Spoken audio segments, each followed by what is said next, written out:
I got I need to reboot that. Yeah, I don't have it up on my thing. There you go, Tim Glock. He was in here. I was trying to get this thing to come up. I got mine up now. Here we go. It's weird if you don't have it on YouTube. You always feel like you're behind. Like, oh, okay. Yeah. That happens. It's just like second nature now that I got it like on a split screen. Yeah, sometimes the chat's a little behind. For sure. So what's up, fellas? Not much, brother. How have you been? Been good, man. Been good. Everything's been fine and dandy. Yeah. Just been busy, you know. Staying busy with the whole reselling thing. What's that? Said staying busy with the whole reselling thing, trying to get my business up. You know, doing it full time is a lot different than part time. That's for sure. Yeah. I mean, there ain't much difference. Just a lot more sourcing, a lot more. More. Yeah. Yeah. I imagine just more of everything. Yep. Figuring out new ways to buy stuff, all that. Yeah. Are you in a place where you gotta like find a second shed or something like that? No, like buy out a whole house. I have plenty of room in the workshop I have, and I have 2 more rooms. So if it ever gets to that point, I'll just gonna have to start rebuilding another room next to it. Or right now, like I have 3 rooms in this long shed. The front one's like my main inventory, resale room, and I have a middle one with my toolboxes for my cars, and then the back one has like these old chicken coop cages. Yeah. So I'd have to cut those out, get them out of there. If I had to turn it up, get some more room. So you got to do work to get the other ones going. But dude, I've been rearranging rooms, like giving up. I literally just like gave up like the master bedroom for for like our kind of like our shipping area. We like had to revamp like our whole like shipping station just because it was getting so cramped and the flow was not really working for us. So we had to kind of do all that. So that just like re-cleaning the space, getting it right, reorganizing everything, and just like the time thinking about like how it's gonna make your day flow easier.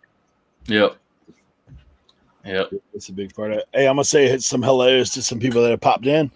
Obviously, Tim being first. Thank you, Glock, for coming in. Miss Annie, always good to see you. Chad, Gateway Picker, glad you're here, bro. Blackberry Thistle, thank you for coming by. Jeremy and George, good to see you. They're down living it up in Florida. I'm sure the temp is a lot better there than what it would be in Ohio. SSK promo, Mr. Bill, good to see you as always. Andy Garcia in the house, thanks for coming in by. Appreciate all you guys being here. As today, I mean, we already kind of started, but Marcus in the house, it's good to have him. Sam, as always. What's up, everybody? What's up? Glad to see you again. But yeah, we're so as always. If you have questions, if you'll put them in the chat. Lisa, Rob, good to see you guys coming by. Said it's chilly in Florida tonight, dude. Yeah, it must be like 70 degrees. It is near 35 right now, 30 outside, and my little heater is not putting out. It's 8 degrees here. Yeah. Oh man. Yeah, that's a little colder than what it is here. But us people here in Texas, man, we gripe about 40 degrees. Oh man, it's cold. That's about as cold as it gets. Bro, that's like a Michigan summer. Yeah, we had like one day of snow, and by the next day it was melted. It snowed. It stayed there for the morning, and by the afternoon it was already melting. That's our winter. It's funny, man. It's funny how it is different. I mean, for us, we get wind like crazy. My daughter's. I saw a video from down. They live the next island down from me, and there's a street light. So it's on one of those poles that goes out. So the pole's like doing like this, bouncing up and down. I was like, whoa. Got a little bit of wind blowing through. But yeah, 30 degrees in Wanchese tonight. Wow. Yeah, about 38 in the shed, I think. You see me blowing smoke earlier. I'm not vaping. It's just the temp. Yeah. But It's just you breathing. yeah. Now I got my little space heater beside me, keeping me somewhat warm. So, I forgot and turned the heater off in the shed today. This morning when I was out here earlier. That was a mistake. Yeah. One of those things. Yeah, I did that last night and I woke up pretty cold. Turn off the heat by accident. Whoops. Yeah, my workshop where I'm working in, it has, it's highly ventilated. Let's just say that. But, yeah. Like, if I don't turn on the heater and close one of the doors to the other rooms before I go in there, I got to turn it on like an hour ahead. I mean, it'll stay pretty frosty in there. Yeah, man. I don't like working in the cold. Nah, it's a little chilly. It's kind of crazy. I was looking at this earlier, but on your screen in the back, it almost gives the optical illusion that there's a hallway right there behind you. Like, there is. Oh, yeah. Oh, right over here to the side. Yeah. It goes to Narnia. Yeah, that's the East Wing. Yeah, I don't know if you see that. I even put a little Dragon Ball Z character. I saw Goku hanging in the background. Like when we're in the back studio, I was like, "Has he got Goku back there?" Yeah, it's like way back there. Yeah, whenever you look at it from the front view, it kind of does put on that little illusion. That's why I stuck him there. Yeah, that's cool. Man. That's good. I'm like, is that the picture, or did he stick something on there? I'm like, where do I get that picture? That's pretty dope. It's pretty crazy. Anyways, but dude, I mean, last time we talked, dude, you were under a different name. You had just switched like everything. You kind of picked a name. You kind of went with a brand that meant something to you. And I mean, how's it working out so far? Oh man, I like it. I mean, Big Texas Picker was the first one, and I didn't want to go around with like people saying, "Oh, hey, there's Big Texas Picker." Like I didn't want a name, so I was like, you know what, I need to make my business, and I already had kind of been setting up the business in the background, and I was like, I'll just, I want to be called by my name, Marcus, and represent my business in that sense, and just like switching over has been better. I'm able to apply it to like my online stores. I have like sumothrift.com where I could have my, whatever I decide I want to put in there. And here lately, I just have like clothing and, t-shirts and women's yoga pants, stuff like that, something to build on. It's something to build on that's my own. And, maybe in the future I might figure out some kind of hard good items and stuff to put on there. But as far as business, goes, it's just easier, like all around, like having a separate bank account for my business and, just having it all separated. And, I like the fact that I'm able to have like, I mean, I don't know if you ever seen the Big Texas Picker logo, but it was just like a state of Texas and that Big Texas Picker, it wasn't really a logo to me. And, and just the Sumo kind of has the little meaning, shop unique merchandise online. So, kind of stands for what I'm doing as a daily thing, When I first saw it, I was like, man, that's your hobby. Yeah. Are you sumo wrestling on the weekend? Yeah. I mean, I'm big enough to be one, man, but, I could probably pass as one if you put me in one of those big adult. So like I think it's more of like the Chick-fil-A Raising Cane's effect, dude. There's like the backstory, you know what I mean? Like so it's just like I don't know. Everybody's got their little like origin story to how it comes up. So and people kind of buy into that a little bit more. Yeah, like like switching over, I just wanted a logo that stood out, and something that I could, eventually brand it with that logo one day. So, I had to make it more universal than Big Texas Picker because, you can't see that stuff ever selling at any department store. Like, oh, there's a Big Texas Picker shirt. I want to buy one of those. Right. It's kind of weird, man. Brian said sumo themed yoga pants. Yeah, I don't even know what that like. Does that mean it's like printed print screen on it? Like, you know, you see legs on a diaper. No, it's like, just yeah, no, right. It's just the logo on there. No, I'm kidding. Yeah, to the side, but do you mind if I ask where you got your logo? The logo, I don't know. I just always liked the Japanese origins and stuff, and I was like, you know what, I kind of found like a logo, and I got it licensed where I was able to change it somewhat to what I liked, and it was similar, but so I was like, you know what, I want a sumo wrestler. I wanted to be simple, and that's what I went with. You know, I just liked the way it looked. I did my own little editing to the logo, and you know what I was allowed to do with the license that I got for it and stuff. And that's just, I went with it after that. And it was hard, man. Like trying to draw one up, like took forever. Like, you know, you think it, you know, you think it's something you could draw up overnight, but just thinking of the whole process. Are you an artistically inclined? Process. Like, do you draw like regularly?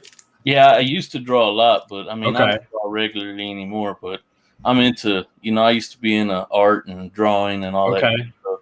And plus, I was a designer at work. Like, that was my full-time job. Yeah. I worked on a computer. I was always designing stuff. It wasn't like illustrations or, you know, animated design, but so you're like Christina. Yeah. I mean, you're resourceful in that way, you know, like, whereas like Eric and I, we have to outsource. Yeah. I mean, it's sort of outsourced. I mean, you could find logos you want and have somebody make them for you. And that's kind of what I did. I didn't want to I kept trying to draw one up, and it just came out horrible. So I found one close enough, and then once you buy the license, you just can't get a logo and like make it animated, or you can't animate the logo. You can't do certain things like that. There's a lot of stuff you got to read, you know, because you don't want to get in trouble with that either. And like, if somebody makes you a logo, you can't go too far beyond what it is and change it, you know. I mean, you can't animate it. There's like certain things that I read. And there's some other stuff I can't remember. It's been so long, but it's crazy. So you went through that whole process. So your stuff's copyrighted now, like your whole logo and all that stuff. Yeah, like I ended up getting the business name. I had all that set up before. You know, I set that up with locally. You know, so all that stuff was set up before I made like the video, like, oh, hey, I'm switching over. You know, that was already set up, and just I was working on that a lot, you know. So like that even cut into some of my video making time. Like, oh man, you know, I guess I'll come out with another garage sale video, you know, you know. But I was kind of just building it up to where like, man, when am I gonna do this switch? That was the hard part. Because I was contemplating, like, should I make another channel for it, or should I just cut off this one, start over, or just go ahead and make the video where, hey guys, I'm switching over. You know, that was the hard one. Yeah, that's one of the things to think about too. Like, if you already have your channel, you already have, you know, people that are following you. Like, how to transfer that over. Like, if you even making a new channel, I don't think everybody converts. If you really do that, but yeah, it's those things for sure that it's definitely worth looking at. Brian says sumo on the butt. Right. Oh man. Yeah, it's kind of a long process, you know. It's really like, I've always been into Japanese art and stuff. I mean, I got tattoos on my arms. I never show them, but you know, I have like cherry blossoms and waves and all that stuff. I've always been into the meaning behind them. Like sumo means to rush at, to mutually rush at, to compete. You know, that's what it means. So I was like, you know what, I'm competing against everything I do in life. So like that was like a good logo for me to, you know, like, I'm competing against myself, like trying to push myself, you know. Right on, so yeah. That's kind of where I was like, I want to go with sumo. Plus, I was a big dude. And I was like, hey, it ain't nothing but a big guy standing behind a sumo logo, you know. But yeah, man. Hey, 3 Gen Hustle, good to see you. Brian, thanks for stopping by. Tommy Bernard, thank you. Tommy. What's going on, everyone? What's up, y'all? Good to see everybody. So, sounds like, man, you've been putting on a marketing hat. You've been like thinking like a marketer a lot. Like, what? Yeah. I mean, I guess like as a marketer, you know, like you kind of focus like, Marcus and I were talking behind the scenes. Like I've been, you know, my wife and I have been kind of revamping and starting a new like social media for like our gourmet mushroom page, and you know, waiting on someone to do a logo for us. Like I have, and the guy who did our Dapper Tiger, you know, my Dapper Tiger logo, like he's like a friend of mine. So that's been like my good luck. It's just like having a friend like you, well, him who just, you know, who knows how to do, you know, like mess with like Adobe Illustrator and Photoshop, and he's artistically inclined. I just kind of like say I want this, and he for the most part makes it happen, which is nice. Right. But you know, I kind of like think back, you know, the other day I spent like $100-something on like stickers and magnets, and you start going down the merch thing. Yeah. And it almost feels like, I don't know, when you kind of like start buying way too much inventory. Yeah. You know what I mean? Yeah, you're kind of in a spot where you're like, man, should I even get stickers right now, or should I get them? Is it even going to be worth it? That was a thing for me. Like I was like, I need to have stuff that, for starters, you know, like I'm nowhere near like developing a lot more stuff because I haven't been working on that part. I've been working on my reselling side, you know, as far as making money for myself so I could put back into my business. Yeah. But like I started off with shirts and hats, like stuff that was gonna be easy to advertise, like in the marketing sense, like you said. Like I was like, you know what? I ended up changing like the Instagram to you know, where I connected all my stores, like I connected the Sumo Thrift to the Instagram to where ads pop up, you know, where, you know, where the models are wearing their clothes or wearing your t-shirt or your hat. I ended up going, and I even did like a little video shoot with some girls I met, like, hey, will you wear one of my shirts and let me film you? And I was wanting to put out like a little marketing commercial and stuff, but I haven't edited the video right, because I'm kind of like, how do I want to go about it, you know? And that stuff I'm trying to learn right now, you know. Yeah. In the background, like how do you edit like an advertising commercial? And like as far as pictures, that's easy. You could just, you know, get a good picture and put it up on your website or whatever. But I'll send you a couple of dudes.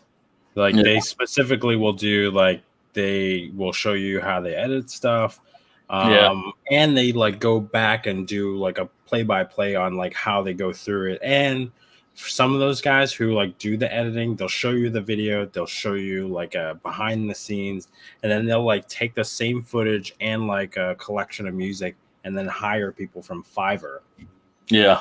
And then like kind of show you what, you know, same format, show you what they did and kind of like go through, you know, maybe a quicker version of like what they did and what they liked, you know, as far as like if they messed with like the way they edited it, the music that they picked. So it's interesting to see, you know, when you watch a video like that, what different people will do with the same, you know, music, the same video clips, and you see the artistry kind of like come out, you know? Yeah. You don't really get that as much in like reselling, the reselling community, because it's kind of like, you know, A, B, and C. It's like, here's what I got. This is how much I got it for. Yeah. This is how much I sold it for. I sold it here. Let's do it again next time. Yeah. Sounds like 3 Gen Hustle might be somebody you could pick his brain a little bit. Yeah, for sure. He did branding, marketing, and management firm, and he did it for himself. Did a lot of major labels in hip hop in New York City. So that's cool, man. Justin, the flipping accountant's here as well. Just make sure taxes are on. What's up, Justin? Good to see you guys. And Mike, good to see you, man. Old school flip. What's up? Jimmy, good to have you here. Yeah, but that's the balance, dude. Like finding, you know, buying stuff for swag, because that's marketing too, and branding. Because I know they're talking about marketing and branding. I think it goes hand in hand. You know, like 3Gen can correct me if I'm wrong. Like in my mind, I'm thinking branding is kind of just like who you are, you know, and then marketing is just like broadcasting it out there. Yeah. You know, and whatever vehicle you're using, be it print, you know, radio, the internet, social media, they are already talking about now, like Super Bowl, who's going to be on there? Like all the major brands are pulling out. Like for the first time ever, like you hear people like major brands echoing what Gary Vee's saying, like, you know what? Instead of that, like all that money we could drop on a Super Bowl ad, we actually think that we can utilize our money better, like reinvesting it into like social media influencers. And that's cheap real estate as far as advertising goes. Yep. You know, and like, you know, because of the pandemic, they've been hurting. So it makes sense for them to kind of like find a cheaper route to get more eyeballs on their product. Yeah. Yeah. I think like, I know as far as like marketing, when I was marketing heavy, like Instagram, I put out my first photos and I don't know how often like Instagram like shows my little store advertisement or whatever they do, you know, because I don't even know if it pops up on the reselling side.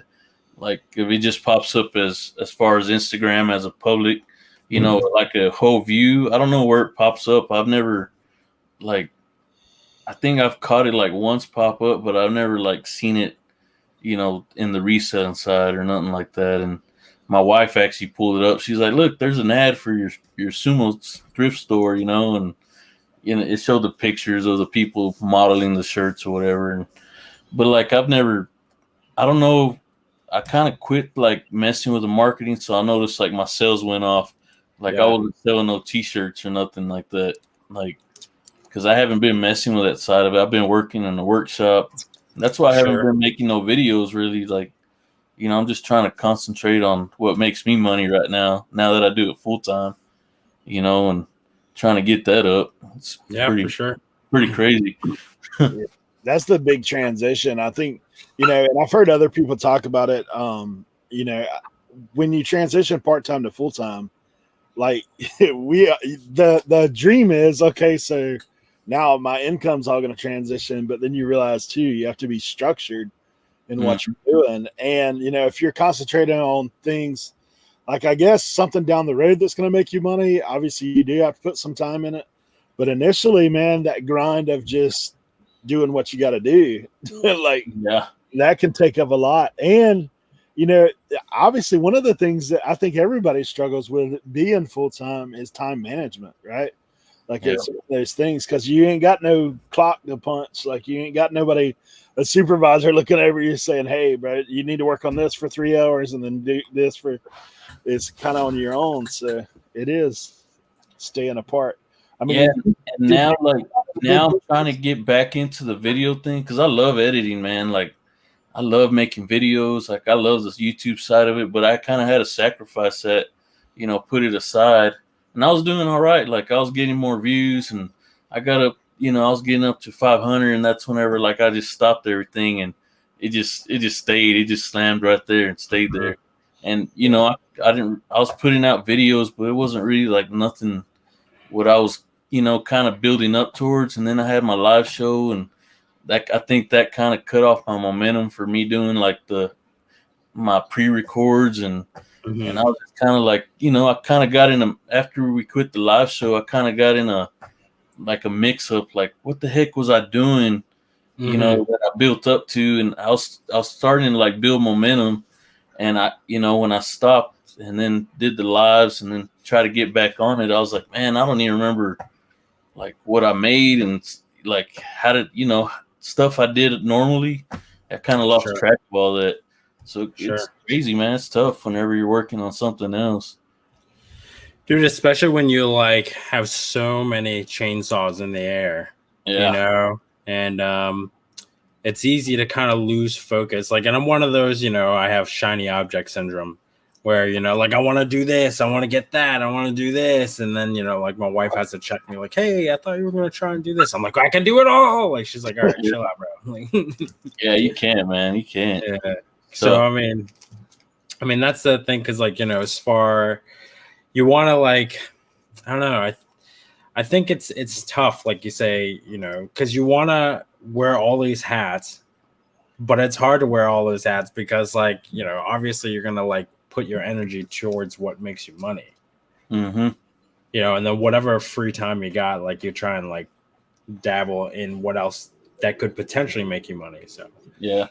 And like Eric said, like, man, like getting everything else set up around it, you know, the major project that I had was working on my workshop to have that set up for my reselling business, you know, getting my inventory straightened up in there, getting shelves in there, getting the floor done. I mean, just getting it all, getting electricity in there. Like, it didn't have no electricity at all. So I had a buddy. Luckily, I knew somebody, you know, like, hey, he's like, yeah, man, we'll hook up electricity. And I had a spare car out here. And he's like, I like your car. So I was like, hey, well, there you go. I'll hook you up with this car. And, you know, we kind of did like a little trade deal there. And, you know, so I ended up getting electricity in the building. Uh, you know, and that was like a major project, just getting all that set up. And now that I got that out of the way, like, it took like a major, like, that was a big, I guess, like a big project. So it took all that weight off my shoulders to where I have a little bit more time freed up, you know. It's just, and now I'm wanting to get back to videos, but there's still stuff I want to do in the workshop as far as like getting it set up to, you know, like a more easy workflow kind of thing, you know. And so I figured, you know what, that's what I'm gonna do now that I'm getting back into making videos. I might as well make videos that I'm doing with the workshop stuff that I'm doing in there, but it also applies to everything else, like stuff I'm trying to do in there. I'm gonna show my video is something like anybody, you know, not just resellers could probably do. Be more like a DIY kind of, you know, hey, check out what I'm doing. I'm gonna show you what I'm doing. So maybe you could grab something off of this. So I think I'm gonna have fun with that. And plus, I'm doing something productive at the same time. You know, like, I'm getting something done while I'm making a video on it. You know, I'm just is your workshop right there on your property, or is it, you know, you have to go somewhere else? No, well, it's right here on my property. So, like, I can walk out. Like, this is my office right here, and I have a little side door that goes under the carport, and the little workshop's like right next to the house. Yeah, I don't know. It's probably like 3 12-foot, or I think it's like 15-foot long, 15 by 12s, and it's 3 of those. So I got plenty of place to work with if I ever increase my inventory. You know, that's the hard part. That's some of the stuff I've been working on here too. Like, I had like one of my buddies, he sells a bunch of that. He gets a bunch of those Amazon return pallets and stuff, and man, that stuff, I would never do that. I don't think I'd mess with that. You know, I see the stuff that he gets in, and he's like, yeah, this is new. And then I open the box. I'm like, hey, man, this ain't new. It has a big old crack in it. You know, it's like, that's just too much loss for me. Like, I don't want to deal with that much loss. Like, I want pallets of new items, like overstock or something like that, you know? That's just a bunch of crap I wouldn't want to mess with. Like, I've been trying to figure out, like, trying to increase what I'm getting in, you know, to put out more. But then you're like caught up with, man, what do I want to get that'll sell? Like, what can I get consistently? You know, like, it's just there's a lot of factors in there that play along. You know, it's not just going to garage sales and stuff. You know, and finding things here and there, and, you know, especially when you do it full time, you got to have like a bigger supply of stuff, or, you know, it's crazy. It's wild how every reseller has, like, I mean, we all have similar struggles and everything, but everybody is different. Like, for me, supply is not a problem. Like, I've been able to, but it's because I've changed the way I do things too. Like, out here, I couldn't make it just on relying on thrift stores, like or even garage sales, like, to an extent. So I drove inland. For me, you know, like, I'll drive an hour to places that I can pick up stuff, but I can pick it up in bulk. But, you know, for me, the other side is the organization, and honestly, like, just having listings. Like, how many listings can I crank out in a day? every day. Like it really, that's kind of, it's one of those things that like I've got, you got to sort it, you got to test it, you got to do all that other stuff as well. So the inventory is one of those things. Like I've told a few people, I said, I've actually swore off sourcing until I just got the notification the 17th. I'm going to hold up for a little while, which is like, like me suppressing an itch, Yeah. I want to source. I want to go and see what I can find. No sourcing for 20 days, basically. Yeah. But just like we were talking about, a little behind the scenes, like you say, you got supply coming, and then, like you were saying, man, I'm fixing to have a big supply coming. What am I going to do with all this? Yeah. Then you're like, oh, man, I got to add on, like one of these extra rooms in my workshop. If I got caught in that spot, oh, man, now I got to start the whole buying shelves again and, patching up. That's why I'm taking 20 days to like suppress my death pile and reorganize and tighten everything up to where I can be like, okay, here it is. Yep.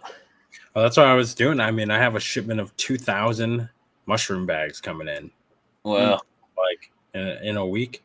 So I need to clear a lot of space. So are you tackling the mushroom thing pretty hard now, or man, you want that to be your business? And I mean, it's been, dude, logos and all that. So well, it's been, but I actually thought like my business was going to go under because of the pandemic, because like I was primarily like restaurants and stuff. So that's when I shifted to reselling to kind of help me out. And I was like trading stock. So that like helped float the ship for a little while. And then like, I don't know, maybe because everybody was like freaked out about like COVID and, or just more health conscious now, I kind of pivoted over to more of like the medicinal stuff like lion's mane and reishi, and like people have been going bonkers for that kind of stuff. So, and like I've been on forums on online or on Facebook to try to like figure out how to ship like live mushrooms. I've never really done it before, so we currently have a contract right now with the local supermarket like right down the road. So that's nice. Like I go there like twice a week. I restock their fridge. Like, they get a little like they get a little piece of the of the pie. Like, it's not the greatest margins, but it's consistent. But online, man, once everybody kind of came on, and then building up, because I've been trying to think about this, like, who cares? Like, who wants a Dapper Tiger t-shirt? You know what I mean?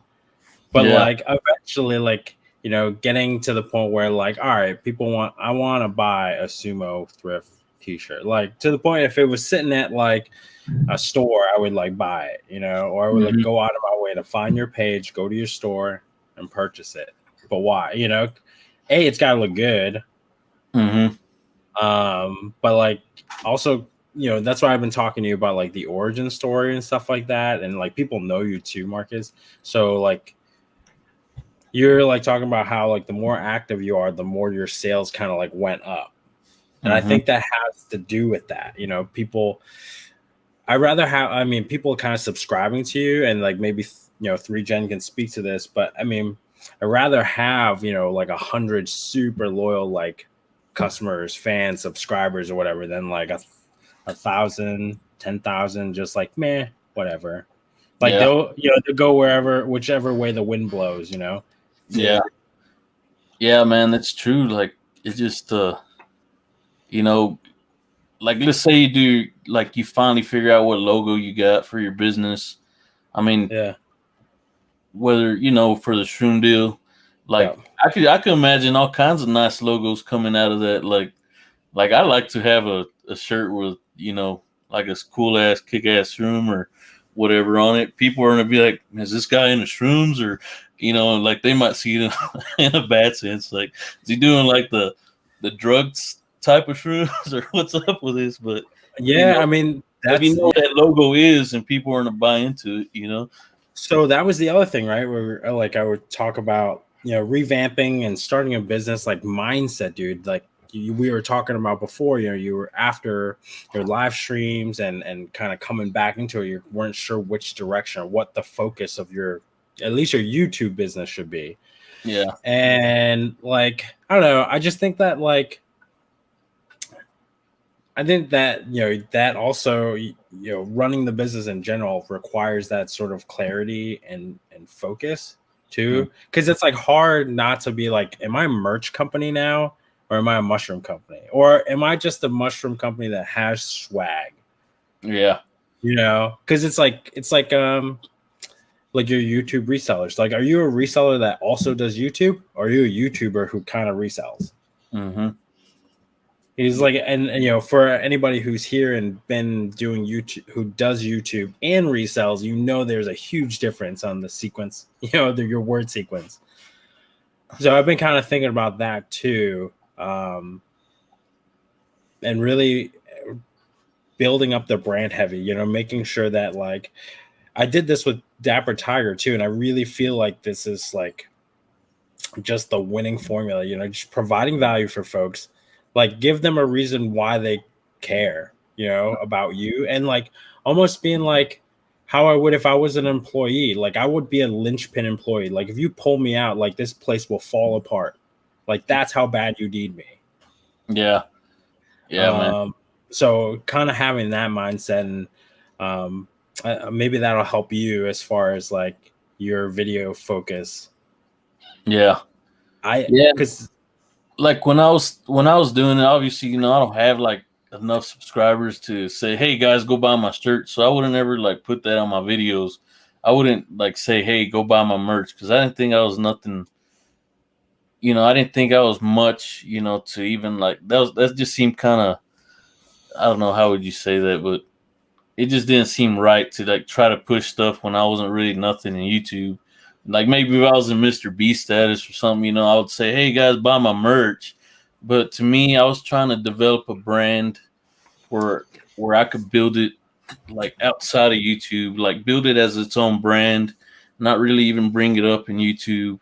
Just see what I could do as far as like advertising and marketing, and build up a brand to where it becomes something outside of that. And then, like, if YouTube ever went up or something, then I could introduce it like, oh, by the way, hey guys, you know, I don't know if you knew this, but I have some shirts, some hats, you know. But you know, it wasn't like that for me. It was kind of like trying to build a business outside and make additional income off of, like, you know, something I like doing, because like I told you, I like doing art. So I was like, man, I can make my own shirts. Like, I can make my own kick-ass shirts. Maybe some people will buy it into, and like not just with a Sumo logo. Like I've already added like a couple other things, and like this is one I'm wearing right here. Like, I got mine, get yours. You know, and that I should have put like a big picture of it comes from, what's his name? God dang it, Richard Pryor. He did like this comedy show, and on one of the beaches, he had this whole, that was his saying. Yeah. And I was like, man, maybe I should put his face, you know, but then I didn't want to get in copyrighting issues or nothing, you know. But get a cease and desist on a t-shirt that you were just screwing around on. Yeah, but that was something I liked, you know. So dude, that's what I've been wrestling with, like my my illustrator, my artist guy, about, you know, because I'm like, dude, why don't you do this but in a Supreme box and Supreme font? He was like, dude, you want me to get a cease and desist letter like yesterday? Like I'm like, nah, dude, just let it fly. They don't know. I'm like, I'm small potatoes. Like, how many of these shirts could I possibly sell for Supreme to even notice? Like, he's like, I don't care. I'm not gonna do it. Well, I've gotten those letters before. It's wicked scary. So, all right. So you have to think about that too, because sometimes, like, I don't. Like, I'm like, whatever, I'll copy it. You know, and I don't know what the line is. Apparently, if you can take anything like original works, and if you tweak it up to 40%, whatever that means, now it's yours. Now you can have it. I don't know how you quantify 40%. Yeah. But so there's a lot of like things that I'm working with him on too, as far as like the way my ideas flow and like what he can do with it. Yeah, you got to be careful with that too, man. Like, you don't ever want to bite yourself too soon, like bite yourself in the ass too quick, because it could backfire. You get sued, and you haven't even developed anything yet off of it. I know, dude. But like, but then you have. But then you have hype brands like Supreme that they made their whole brand off of biting other people's logos. You know what I mean? Like, so it's ironic that they will go back and and kind of attack folks for taking their ideas. I don't know, but that's something. I mean, it's I don't know. I think it's like going to a restaurant too. Your presentation. You know what I mean? Like, what are you gonna get out of it? When I sit down for a meal, it's not just the way the meal looks; it's the ambiance, the atmosphere. So it's like creating that whole feel for somebody. I think that all kind of goes into a brand. Like my wife and I sat down for a long time and kind of like to the point of like, what kind of aesthetic do we want our Instagram page to reflect? She's more meticulous about that kind of stuff than me, but now like we've agreed on it. We know, okay, when we want to edit our photos, like this is the kind of appeal we want to look for, and have that be the consistent thread through everything. Mm-hmm. Yeah. I just had this bad picture in my head, man. Like, well, not really bad, but like, if you're doing like herbal medicine type shrooms, like I could just see your commercials, heal, calm, relax. Yeah. Like I see commercials where they advertise like, dude, there is that like, and those are catchy, man. Like, what the heck? What is this? There is that urge to like want to like go the trippy route, like Uber shaman or like the beach bum hippie, who's been to like one too many festivals. But I don't know. I feel like it's we want to kind of be like classy, you know what I mean? Mm-hmm. Even like the branding that I told my buddy, like I wanted 2 logos. I wanted like an emblem.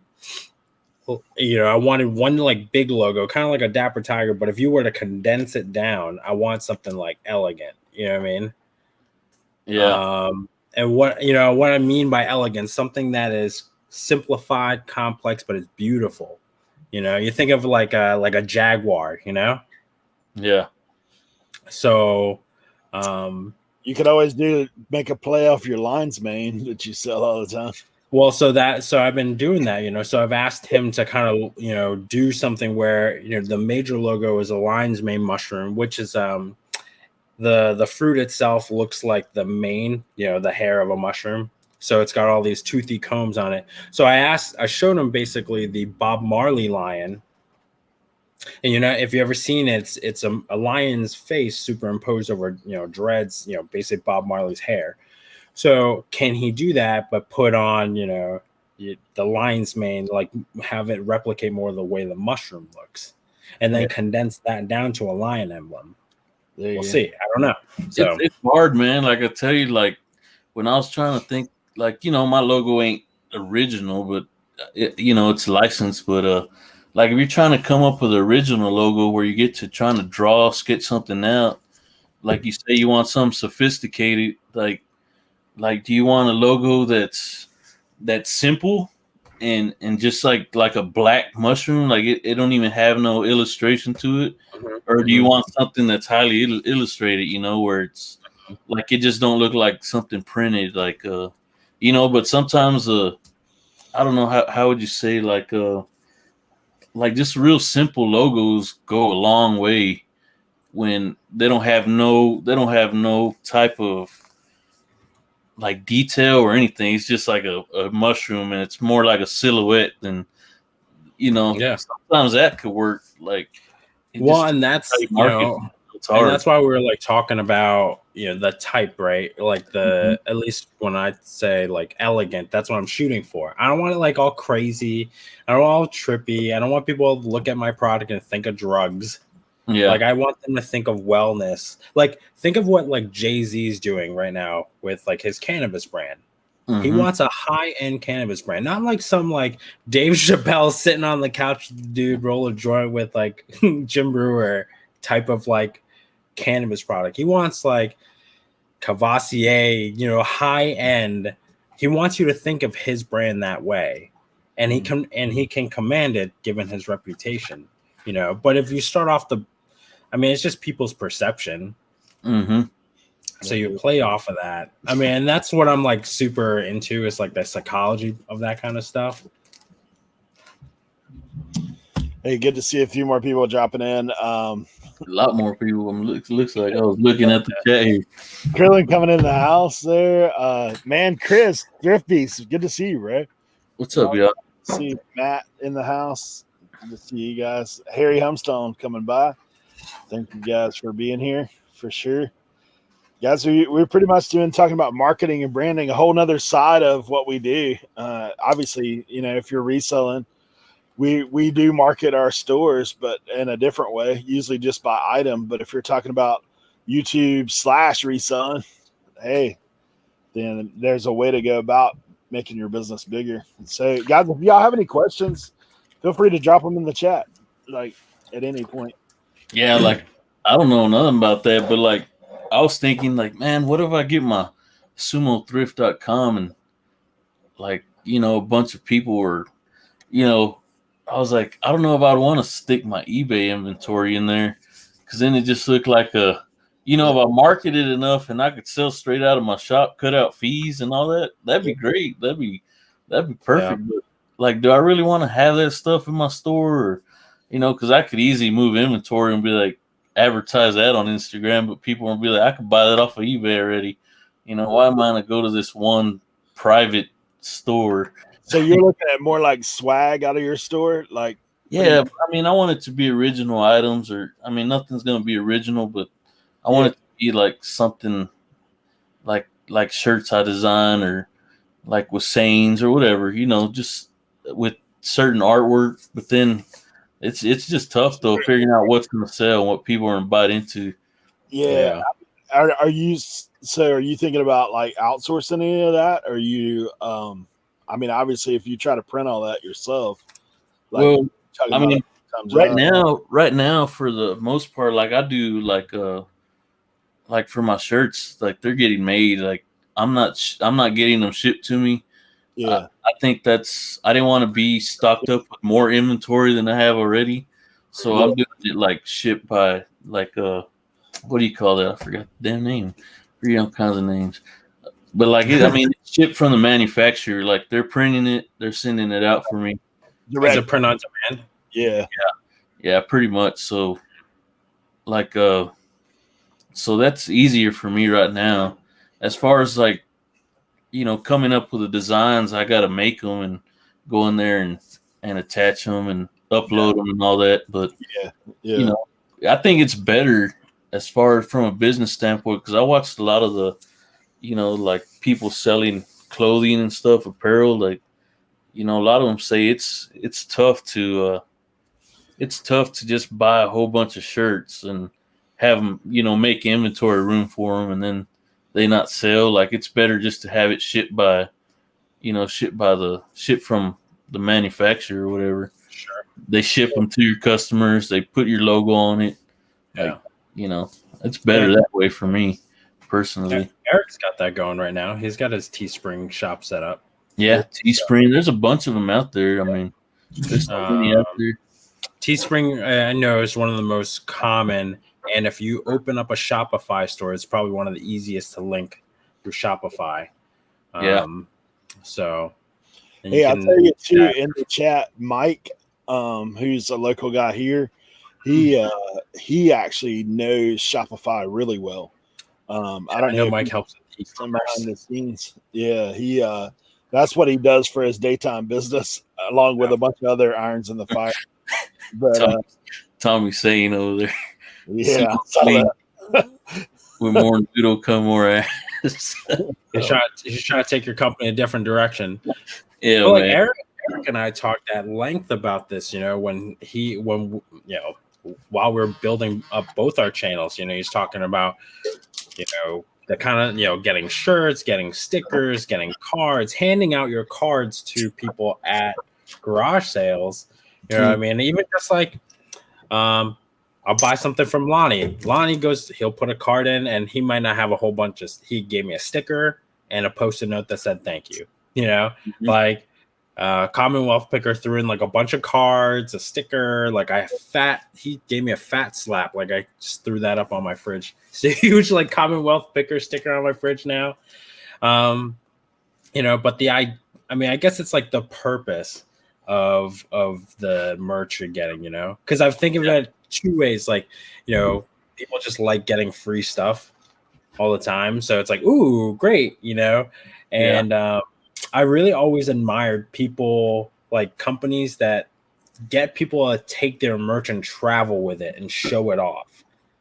So like, with my One Mushroom account, like I would encourage people, like if I knew they were traveling or they were like say stuff, like especially if they were like recurring customers and I got to know them. Oh, I'm going to go away. Like, oh, great. Hey, can I mail you a sticker? Can you stick this like somewhere like, oh, you're going to Manila in the Philippines, like, yo, can you just slap this sticker on a sign somewhere? I don't care, and just take a picture for me so then I can post it up on Instagram. So you see like restaurants that'll do that or companies that'll do that. Hey, can you take a picture with our shirt like at the Grand Canyon or wherever you're off to, and we'll put your picture up. So they like that notoriety thing, the shout outs and whatnot. Some people love that shout out. So it's like, hey, you advertise for me, I give you a shout out. It's free.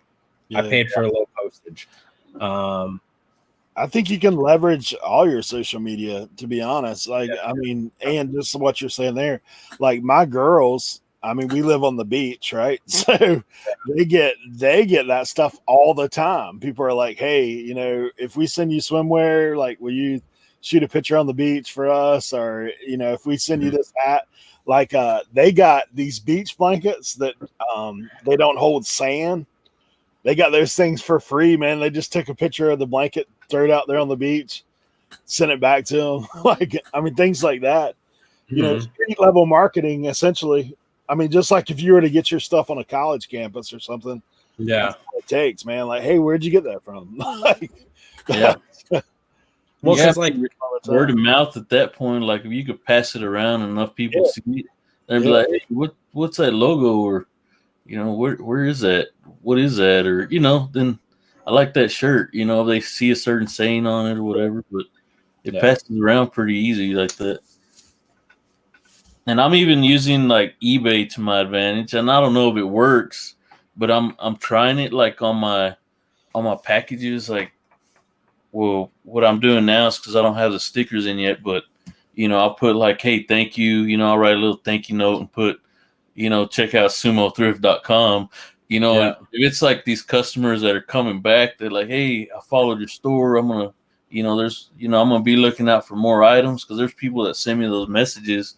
Those are the ones I put that little sticker in that says, hey, also check out sumothrift.com. Like, maybe they'll be supportive enough to, hey, I'm going to buy a shirt from this guy too, because he always has good stuff to buy on eBay, so you just throw it in the box and you're advertising to everybody you're selling to, really, Eventually somebody might be like, oh, hey, what's this sumothrift.com? Let me type it in, check it out. They might see something they like in there. And it's just not all social media, that you could use to your advantage, especially as a reseller, like, or selling anything, really.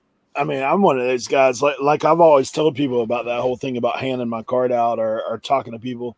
Dude, I tell everybody what I do. Like, I mean, because what's the deal? Like, I mean, I've been, and I was telling somebody the other day, and honestly, I mean, I hadn't put out pre-recorded in a minute, but I've got guys that I've met at yard sales that watch my videos. Like, it's weird.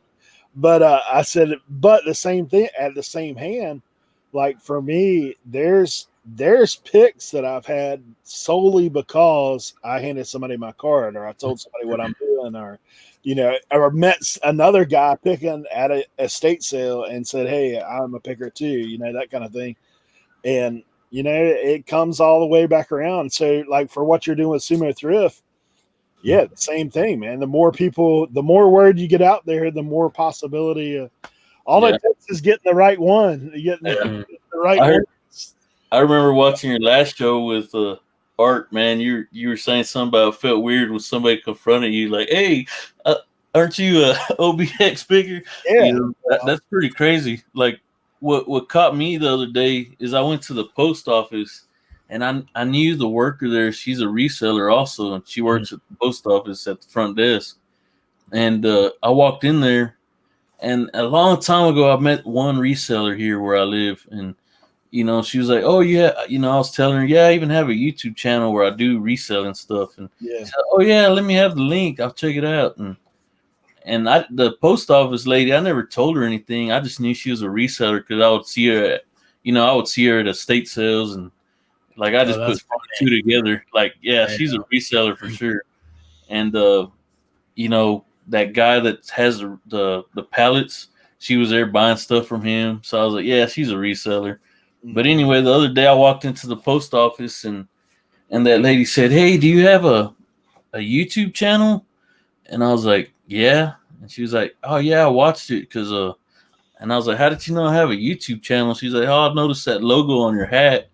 She's like, "It's on your YouTube channel." So the logo kind of plays in like different aspects, man. Like, so I was like, okay, maybe it's catching up where people at least could recognize it. She's like, "Yeah, I seen that logo on your hat, so I knew it was you."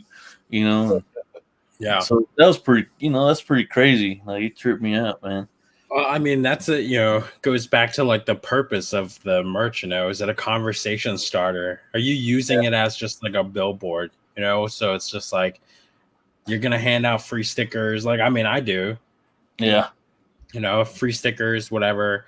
But then I think about like what Lonnie did with his boxing, his boxing knife, dude.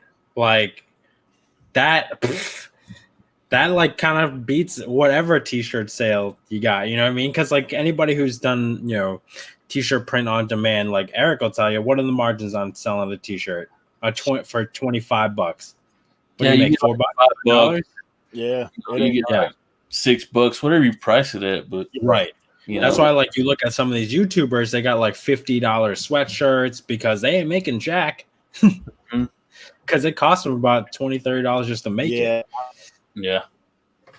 So, but if you can source it, something like super cheap, like that knife, I would imagine it doesn't take more than $1 to make it. Yeah, like Lonnie, man, it's just crazy because it's kind of like what you try to accomplish on Amazon. Like, I've been biting in a little on Amazon, and I'm like, what's going to be that perfect item that I want? And I can see where people are secretive about what they sell, because it's hard to figure out like what's going to be popular at this time. What can I get a massive quantity of that I could buy super cheap and keep selling? And Lonnie's kind of getting that aspect because he has a built YouTube channel, and he's getting these knives probably, at a pretty good price. I imagine he's able to make a pretty good profit off of every knife sale. And, he kind of has his own Amazon store, selling these knives because he figured out something that he could brand that anybody else could buy, but his are going to sell easier than like if I was to buy a bunch of box cutters and say, "Hey guys, buy my box cutter." Nobody's going to buy my stuff. They're going to buy his, because he's able to put it out there, and he has this built relationship with people, like, where, they're like, "Yeah, I got to have his," So that's pretty cool when, you could do that too from a YouTube side of it. Well, you think about it too. Like, if you think about ways to monetize your channel, like even if you're not making a ton off of it, like Tommy just said, the knife isn't that cheap, but it is one of those things. It's just one more thing to put your name out there too. Like, okay, hey, yeah, that guy, the knives or whatever. But even if you're making $1 off each one, but you're cranking them out, it's just another stream of income, really. Yeah. I mean, look at Commonwealth with like the Inamans. Like how many people, like I have an Inaman. I bought one early on from him. I got one too. Yeah, there's people that buy that stuff because they buy it to support that person. So like it kind of works hand in hand. And then there's other people that buy it to get a shout out. Like truthfully, no doubt. Yeah. Like, I mean, that's just how it works. Like, hey, Yeah. So, I mean, I guess that kind of tie it back to like, what you were talking about before, Marcus. Like, oh, should I have my brand set up first and then start marketing, or should I just like start, building it all together? Because there's arguments for both, like should I start like having stuff in place, like the merch and all this other stuff, and then once I'm announcing it, like it's ready to roll out. Or do I kind of just like do like Lonnie? I've just been growing the whole time, putting myself out there, and as I like develop things, I'm just gonna push it out to you guys. I'm not really waiting for anything. Yeah, that's it's kind of like whenever I made the name change, I was like, you know what, I better make it now because I don't want it to get too far. Or, who knows if it ever would have got anywhere. But like, I didn't know at that time. Like, but I was like, you know what, I might as well just change it now. Now that I'm like, I don't have very many subscribers. Nobody's gonna give a flip of I changed my name or not. Like I was like, I'm gonna just change it now. Just go ahead and start with what I really think's right. That's what I thought in my mind. Man, I think it's like it's kind of like the Batman effect, like dude, just seeing you like the attitude you brought when you started announcing, I could see it in your videos too. You're like, this is why I'm changing it. This is what I'm changing it to. This is what's happening. Like, dude, your whole essence like was just different. You know what I mean? Like, how like when Christian Bale puts on the cowl and it's all like, like it's. I think that almost, that change in identity. Maybe it's what you needed. It's just the revamping. It just made you feel better or whatever. But it was enough for you to, to kind of carry that energy through. And I think that's important too, because people feel that.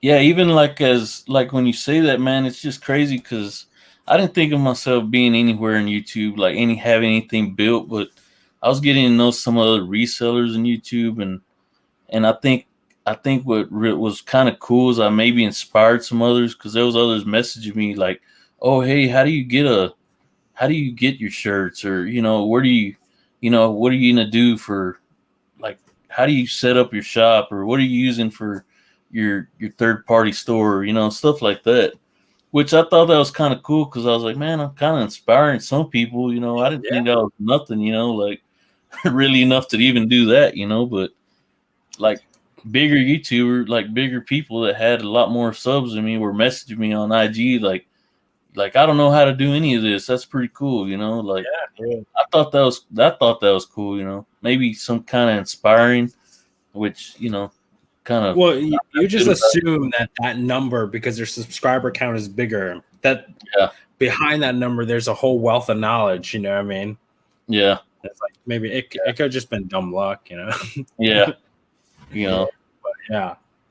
It's weird too because honestly, Marcus, you're one of the first people that I've heard like talk openly about, hey, I pursued getting basically like a copyright, a business like doing that, because that's something that not a lot of people even talk about. Like, I've heard people say keep your personal and your business separate, which I knew because I've owned my own business for a while, so I already had that going on as far as financing. But to actually go and say, hey, no, I'm going to brand this name and I want to make sure that name's protected. I want to make sure that this logo is protected. I want to make sure, so not a lot of people do that. And then I think a lot of people too maybe fall into the error of thinking this all isn't business related. Like if I'm just putting out YouTube, hey, no big deal. I'm just putting out YouTube.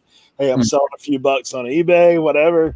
But man, if you're thinking long-term, like those are some conversations you need to think about. Like, because anybody, and I saw what the Hills in here earlier, and I don't know if they're still hanging out or not, but I can tell you from looking at some stuff of theirs, like there is a lot of people that put their stuff out there, and that if they hadn't pursued that, there wouldn't be no legal recourse for them to come back and say, hey, wait a minute, you can't put our stuff out like that. But like with you, if you come to that point, like you need some protection in that regard. Yeah, I mean, have you ever built it up that far? And my thinking was like, man, if I'm gonna try to do this, I got to go all out, man. Because like, I mean, I was, my job. I mean, I went to school for engineering for years, and I got my bachelor's in geology. So like, I could go get a job that could make me some fairly decent income, and I was like, for me to go full time with this, like, I can't just count on eBay. I can't rely on that. I got to start developing other things. I can't count on YouTube because I don't know if I'm even going to make it there. Those stuff, I'm not just saying like, okay, like, yeah, I'm going to be a big YouTuber in my mind, or, Right. because that ain't how everything plays out. You got to work for everything you've got. And like, you got to build up to it. And that was just my thinking when I was like, man, I got to make this business. I got to figure out a way to market it, to do it right.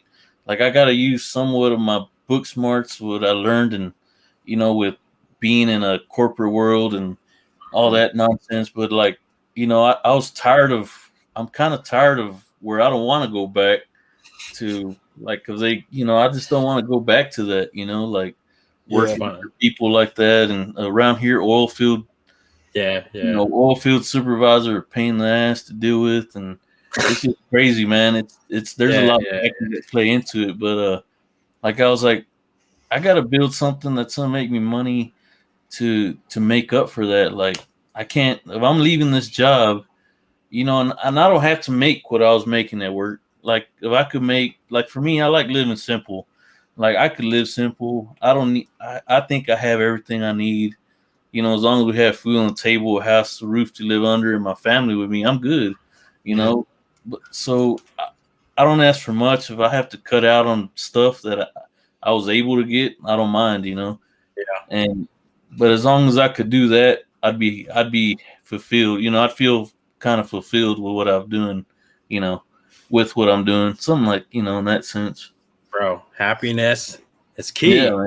Yeah, try to be happy. Dude, I was literally sitting there.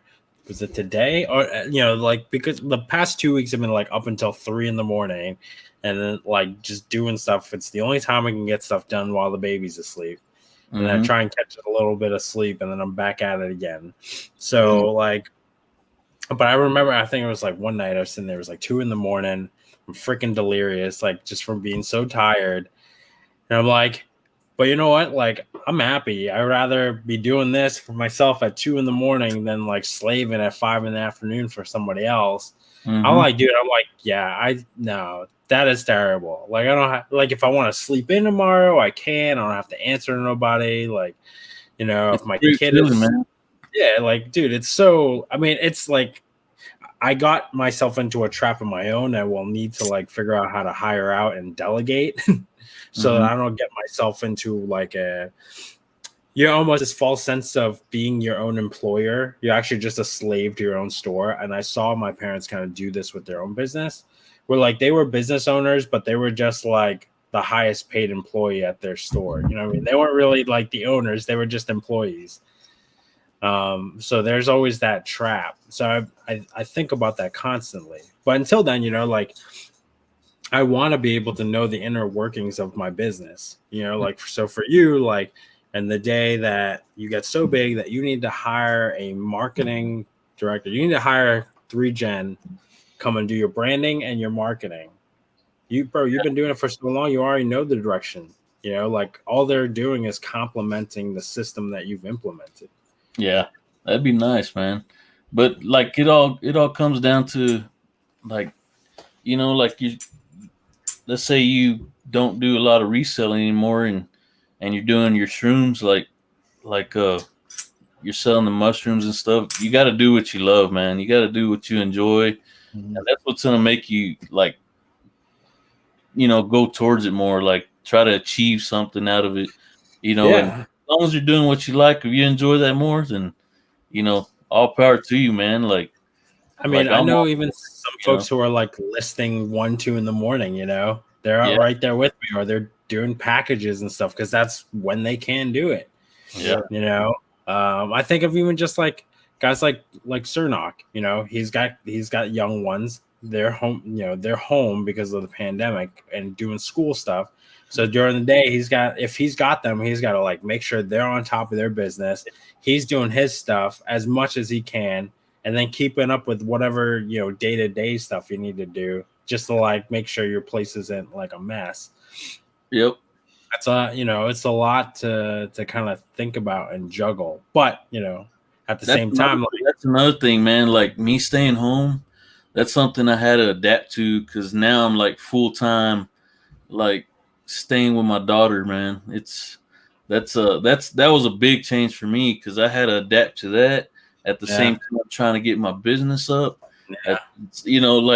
Like whoa, I didn't expect stuff that came out of it. Like, man, I thought I was gonna be able to get up and list from the morning from when I woke up to, man, that was a bunch of crap because I got up, I had to get my daughter's asking for cereal or some breakfast. I got to make her pancakes or, so I got to be a cook. I got to, get her dressed when I got to go to the post office. Then I got to package my packages.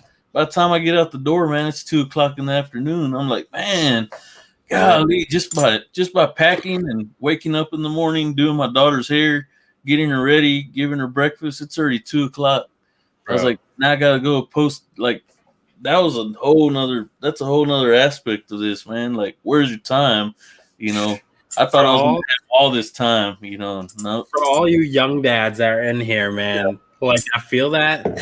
Throw a thumbs up because there's like, you in your mind, you're like, mom's got it. I'm gonna have 8 to 10 hours uninterrupted work.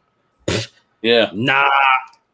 Yeah, my wife's working with a school, so I'm here with my daughter, man. Like, I have to learn how to do braids and she has like real curly hair, so it's just not like hair. So be careful brushing it and stuff. Yeah, it's another hard thing, just brushing her hair. Man, there's so much that I've been picking up from that too. It's crazy. Dude, video, man, because I went through that. My wife had the stroke and everything, so my girls growing up, I was handling all that stuff. Yeah. You ever seen that video that the dad takes the shop back and like sucks his daughter hair, throws the hair pie? I've seen the one where like the dad takes a wet dry vac and like sucks up the ponytail and then like throws a zip tie on it. Yeah, that stuff, man. That's gonna suck when you gotta take it off. That stuff's but it is like time management is obviously something I think every, I don't know too many guys like, I watched John 690 Picker and he's like, I'm pretty much 9 to 5, but I was like, dude, most guys I know, it's never 9 to 5. Like it's always, it's hard. Whatever, like trying to figure out. I know for me, I've got my own goals I try to get to, don't always succeed in them, but it's one of those things, try to be a little bit more diligent about things. Mm-hmm. Yeah, like trying to figure out when you're going to list, when you're going to, pack up your packages, like, and then you got to fit in other things. Like I have my room set up to where everything's kind of organized and I'm building onto it where I got my photo area in there now. And that's some stuff I'm adding to my videos now. Yeah. And it's like my videos are going to be a little bit different than what I used to make, like this high energy type of, I'm going garage sales. Look what I found, like it's not going to be that no more. And maybe once garage sales are out, because I love making those videos. Yeah. But like my videos are going to be a little different now. But like there's still so much I got to do in there that like just organizing it isn't enough. Like I got to go through every tote. I got to start like getting those on my listings because I just kind of lost track of it all. So everything's all just kind of messed up where I got to go through every tote sometimes till I find that one item that sold. God dang it. This item was like one of the first items I've ever put in my store. I forgot about it. I don't know where it's at no more. So there I am like looking for it. Buried in the deepest, darkest regions of your death pile. I don't know how you guys work, but for me, bro, like if I have a busy day of listing and packing, like it literally looks like Tornado Alley, man. When I'm done, it's like, what in the world, dude? Like you got to spend another couple hours just getting everything put back where it should be. What it reminds me of, and it reminds me of halftime in the NFL. When you got to retape everybody's ankles or like right before a game, you got to tape everybody's ankles. It sucks for the dude who's got to stay back in the training room and clean all that up because it takes you about a half an hour just to clean up all the tape rolls. That's what it feels like because you got like, tape here, like the wax strips from the adhesives there, and like maybe you flub some bubble wrap and that's around. And no. Yeah, my Christine's always like, we just clean. I was like, I know, babe, this happens every time. Like, it doesn't matter if you put the trash can here, you put 5 trash cans around it, it's gonna happen. I'll clean it up later. But that's the thing. Then once you're done with it, you're like, oh, I'll take care of that later. Then you walk back in the next morning and you're like, oh crap. You know what? There's one strategy that I got from a reseller. They never told me. I found this out from getting their package. They stuck all that like trash inside as packing material. I'm like, you jerk. Now I gotta throw out your garbage. Oh man. So like I'm trying to, whenever I have small items I'm listing, I get an empty tote and I put it next to me, and I have my full tote, whatever, of all the items or the back, the inventory I'm listing. So every time I list stuff, man, I'm putting it in the new tote I got. That way it's in one spot, because if I don't do that, like my stuff will end up in a box here, it might end up in a box there that got too full.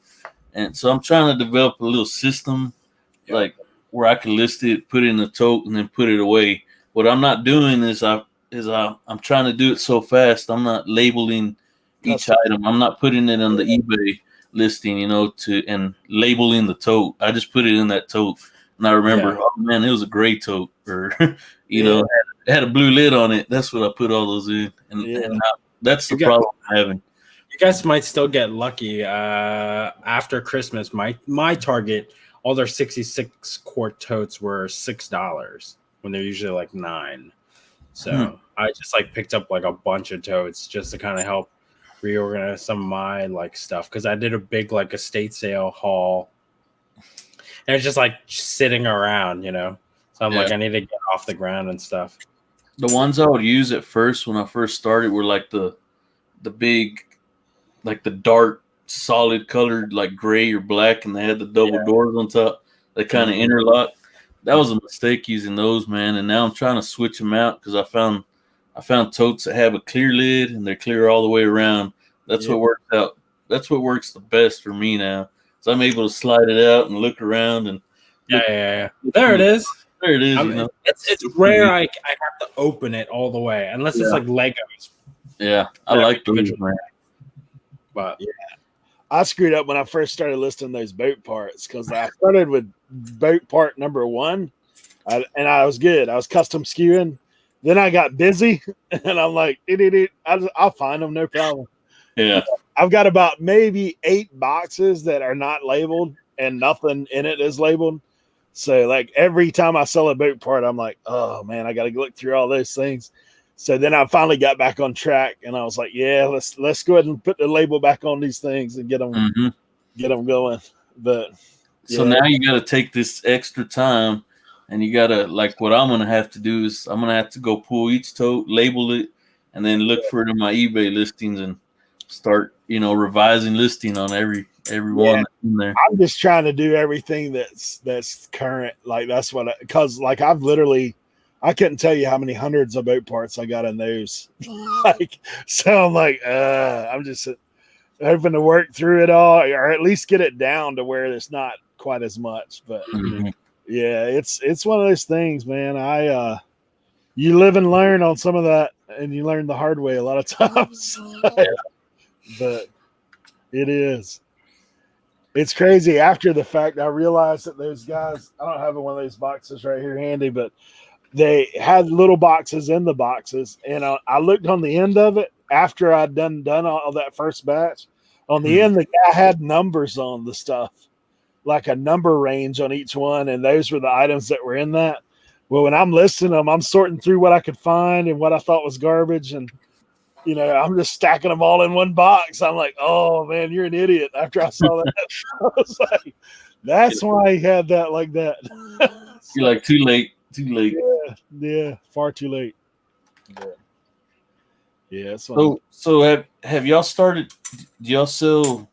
I mean, do you sell strictly on eBay still, or are you like trying to? I mean, I do Mercari, eBay. I do Facebook on big items.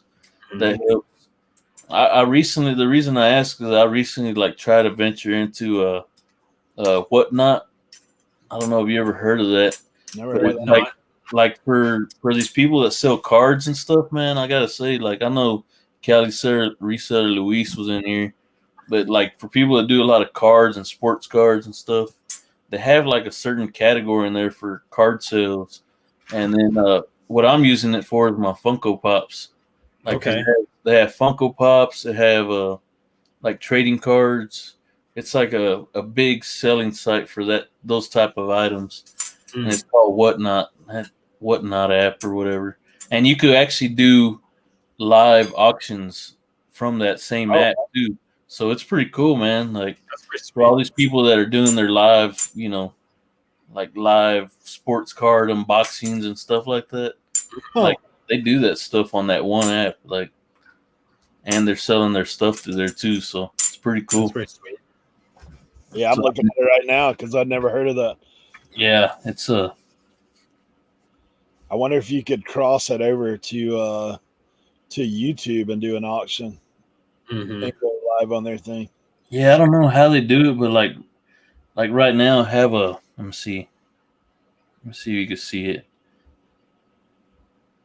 Let me see. I can make you big. Hold on. I don't even know. Like right there, it says Moth Card Sports Break is on. So it gives you little notifications and everything. Oh, yes. See Zion PSA 10 giveaway. And then you click it, it takes you straight to that video, to that live. So it's pretty cool, man. They do sports breaks. They do all kinds of stuff on there. I'm using it for Funko Pops because it's a big Funko Pop selling platform too. Yeah, I was looking. I pulled it up. There you go. That's it right there. Yeah, that's kind of. They have like live auctions for Funko Pops, for Pokemon cards. So if you're reselling shipping, like is there shipping just like flat rate or whatever? That's the thing. I'm still kind of trying to pick up on that because when I was listing pops, there's no way to edit the shipping. Like every Funko Pop says $250. So I don't know. I know for damn sure like Funko Pops aren't $250 when I ship them. Because some of them weigh like over a pound, and so they might be picking up the rest. I don't know how they do it, but I couldn't find any way to edit the shipping amount. So, there's still stuff I'm trying to pick up on it, but it's pretty see, it says $350 right there for most items, $250 per fig pin. See, I read that stuff, but I guess I don't know. I guess they just have that big of a discount for them, or I don't know how they're doing it, but they're probably taking less than what eBay does. Yeah, I mean, because like maybe they're just doing it to get people on their site initially. You know what I mean? Yeah. I mean, I don't know. We'll see. Charge a flat rate across the board. Like if you sold a card, honestly, like obviously eBay's coming in at 78 cents on a card is what the new format is coming. So if you could do trackable at 78 cents and those guys are saying, hey, you can ship for $350. Yeah. I mean, they're making their money there, and then on a Funko Pop, they're giving it back there, I guess. I don't know. Yeah. I mean, it's all like I listed this big Funko Pop and said $250. And I was like, man, that's just a flat rate? What the hell? Yeah. Like, it worked. This is like 2-pound Funko Pop. Like, this thing's big. It's like, it's a big old box, like a 12 8x8x8 box, just the Funko Pop itself.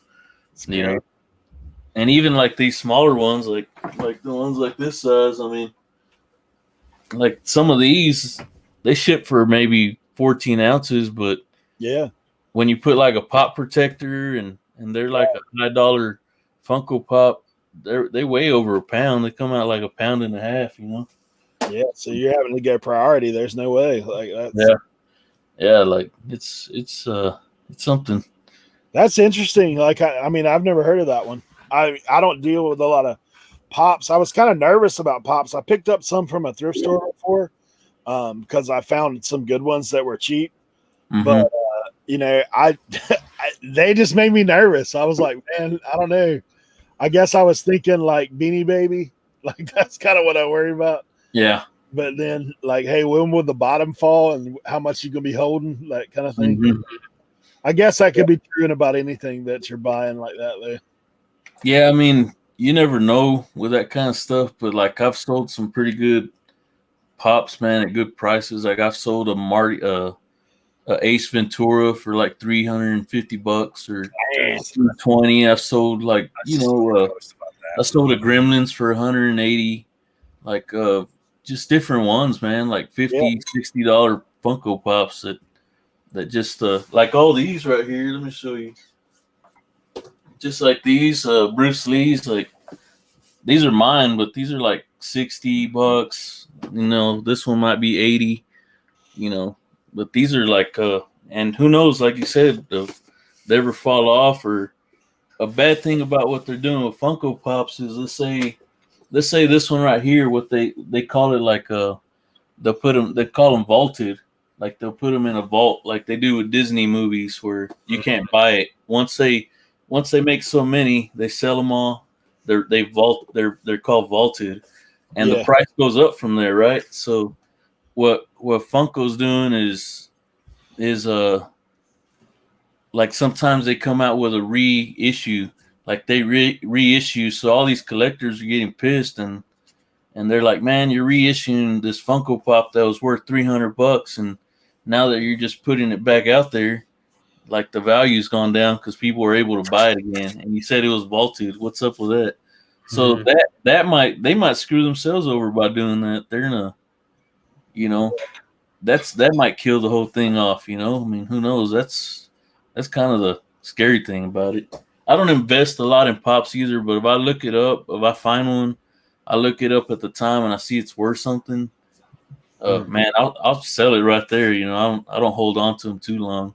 Well, it's crazy too because there's I know you can get a license to buy pops like at wholesale, like, and it's not a big deal. Like you really just need a business license and you can apply and get it. But Annie had asked, how are your return rates on Funkos? Like, so returns aren't bad. Like if people buy them, it's because they want that one Funko Pop. They don't return them unless they get damaged in shipping or something. Yeah. But, like all mine, I put on these little, they're pop protectors, and you spend a little bit of money. If they're like over like a $20 pop, I'll put one on there, and if they're not, I'll put a crap load of bubble wrap and stick it in a box. Yeah, there you go. Kind of like if I'm packing a glass item, because a lot of these collectors, they don't want the box messed up.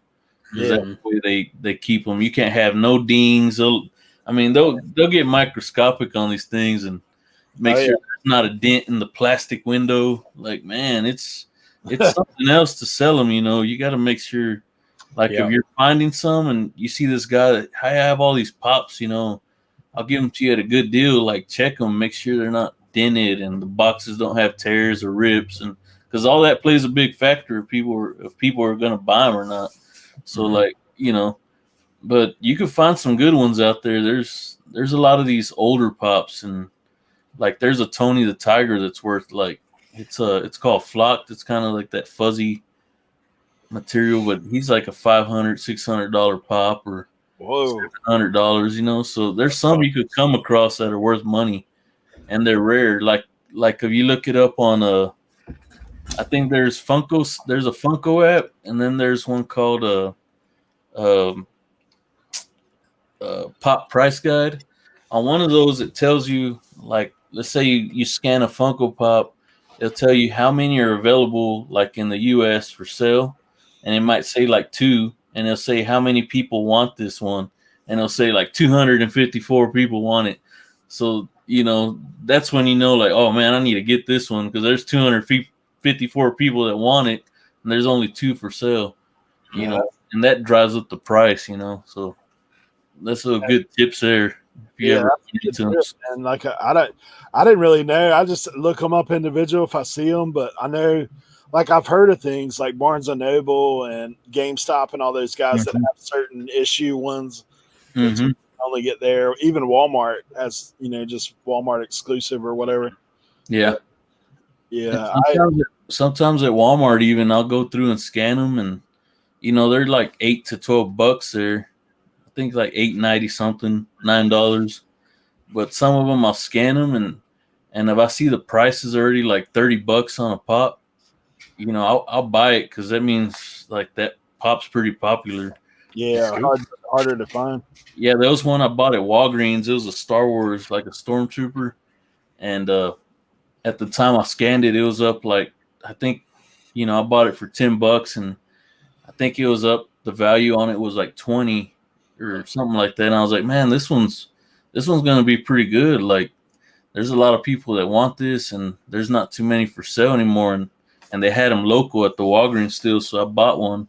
I should have bought whatever I found, but like I ended up selling that one like a couple of weeks ago for like $60.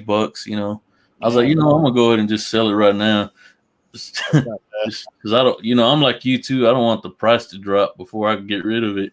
Yeah.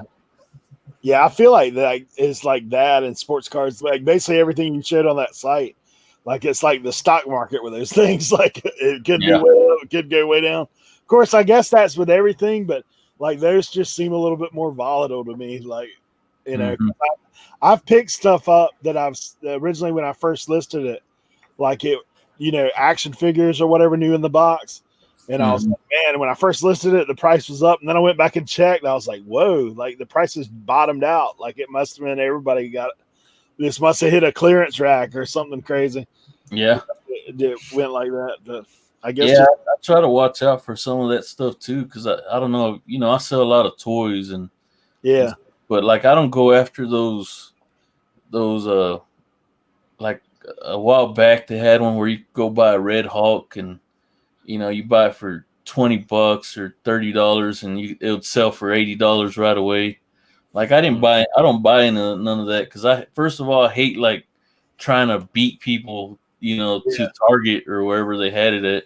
Yeah. Like, I hate doing that. Trying to wait line to hit the checkout button, I'm not into doing all that stuff. I rather, like sometimes that's good and it works out because if you end up with one, the value might go up, but mostly everybody's trying to get that quick turnaround on them anyway. So then the market becomes oversaturated and you kind of screw yourself over if you don't sell yours and you're stuck with it. Like then the value drops because something else came out.